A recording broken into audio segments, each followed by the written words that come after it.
这怎么蛮好的吗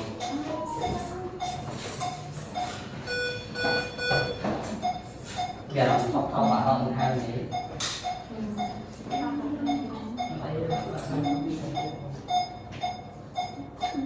Phay, phay, cái này cũng mau quá, cái này cũng mau quá. Giờ cũng phay lắm, từ đó nó không sao thôi, chuyện không á. Có đang đây đấy, các bạn thấy cô đi à, còn bố con, bố ngoại, ông mấy, ăn con.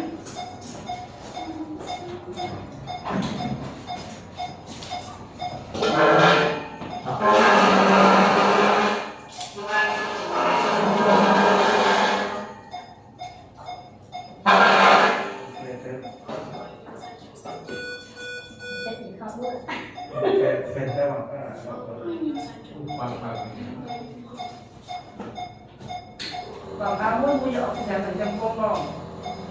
Nah, karena konkret itu kurang bakal đây chứ mà toàn là còn tiền nhé thì là muốn cho con ta cô ngon muốn để con đó thì cô mới tham ăn mặn của lỗ Hồi ấy, nhưng ba mình mới nói đầu tiên là cũng phải có cái chắc là